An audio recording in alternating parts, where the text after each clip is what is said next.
ओम क्रीं क्रीं क्रीं ह्रीं ह्रीं ह्रीं हुम हुम हुम दक्षिणकालिके क्रीं क्रीं क्रीं ह्रीं ह्रीं ह्रीं हुम हुम हुम स्वाहा। माँ दक्षिणकालिके नमः। प्रसन्न वरदो भव, प्रसन्न वरदो भव, प्रसन्न वरदो भव। सिद्ध साधक परिवार के इस चैनल में आपको स्वागत है। आज हम वीडियो बना रहे हैं दान के बारे में, जिसका हम विषय रखते हैं खुलकर दीजिए दान, आपको सदैव आनंद प्राप्त होता रहेगा। दान के ऊपर आज हम ये वीडियो बनाएंगे, तो आप चैनल को सब्सक्राइब कर लें और वीडियो को आखिरी तक देखें। जैसे आप जानते हैं, आज का समय उपभोक्तावादी है। अपने से अधिक किसी को कुछ दिखाई नहीं देता है। ऐसे समय तपश्चर्या, दान जैसे शब्द किताबों के अन्यत्र कहीं और दिखाई नहीं देते हैं। अन्य लोगों के प्रति बढ़ती उदासीनता का परिणाम आज उदासी और अवसाद जैसे मनोरोग है, जो हर वर्ग को प्रभावित कर रहे हैं। एक दूसरे के प्रति प्रेम और दया जैसे भाव हर व्यक्ति के अंदर स्थापित मानवीय गुण है, जो उसे पशुओं से विलग करता है। जितना अधिक हमारे भीतर दया का भाव मुखर होगा, हमारे जीवन जीने का नज़रिया उतना ही समन्वयवादी और प्रखर होगा।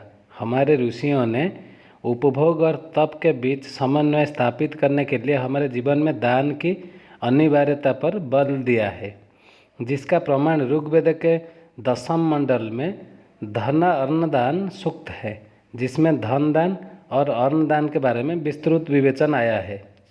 अभी बात करते हैं दान और दाता के बारे में। सृष्टि के आरंभ से मनुष्य के भीतर भोग की इच्छा है, क्योंकि वह भूख से ग्रसित है। शारीरिक तौर पर भूख को बुभुक्षा कहते हैं।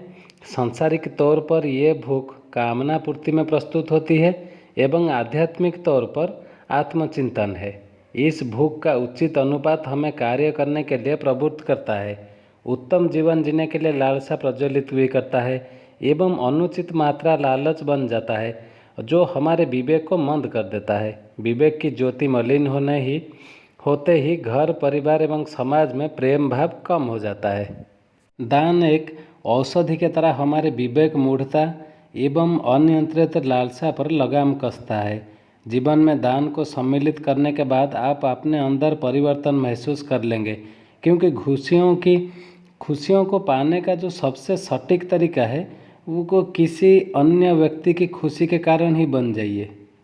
जैसे श्लोक में आता है, या देवी सर्वभूतेषु दया रूपेण संस्थिता नमस्तस्य नमस्तस्य नमस्तस्य नमो नमः। शक्ति प्रत्येक मनुष्य के अंदर दया रूप में स्थित है, जो व्यक्ति के भीतर भोग की अधिकता को नियंत्रित करता है और उसे त्याग एवं दान जैसे सद्गुणों की ओर प्रेरित करता है। हालांकि आज के उपभोक्तावादी समय में दान निरर्थक प्रतीत होता है, लेकिन यथार्थ यह है कि इस जीवन को दया एवं दान जैसे गुण ही पूर्ण बनाते हैं और मनुष्य की संवेदनाओं को प्रखर करते हैं। इन गुणों के अभाव में हम दूसरों के प्रति उदासीन होने लगते हैं, जिसका प्रभाव हमारे समाज में उदासी का चढ़ता पारा एवं अवसाद की बीमारी है। आमतौर पर दान को लेकर हमारी सोच नकारात्मक है। हमारा सोच नकारात्मक है। हमें कुछ लोग मिल जाते हैं जो हम जैसे दान करने के लिए कुछ चिंतन भी करते हैं, वो उसको इतना नकारात्मकता हमारे अंदर में भर देते हैं, हम दान वो सोच भी छोड़ देते हैं क्या दान करेंगे।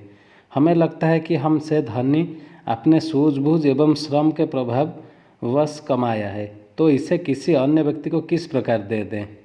लेकिन धन के दो ही उपयोग हैं, खान अर्थात भोग और दान अर्थात देना। गौरतलब बात है कि खान एवं दान जब साथ मिलते हैं तो खानदान या कुटुंब शब्द बनता है, अर्थात अपने सुखों के भोग के साथ साथ कुटुंबजनों की आवश्यकता पूर्ति के लिए दया भाव से प्रेरित होकर दान करना भी आवश्यक है। आप जानते होंगे या नहीं जानते होंगे, दान देना एक कर्तव्य है। ऐसा भावना से जो दान देश काल और योग पात्र देखकर प्रत्युपकार की भावना रखे बगैर दिया जाता है, उससे सात्विक दान कहा जाता है। कंजूस व्यक्ति के चरित्र को उद्घाटन करते हुए ऋग्वेद में भी लिखा गया है कि भूखे को अन्न ना देकर जो स्वयं अन्न खाता है या उसे तरसा कर जो भोजन करता है, एक दिन मृत्यु उसके प्राणों को हर ले ही जाता है। इस तथ्य में गूढ़ार्थ है। मृत्यु तो सबको आने है, लेकिन यहाँ मृत्यु का अर्थ सिर्फ प्राणांत नहीं है, बल्कि जीवन से ऊर्जा एवं उल्लास का क्षय भी मृत्यु सदृश है।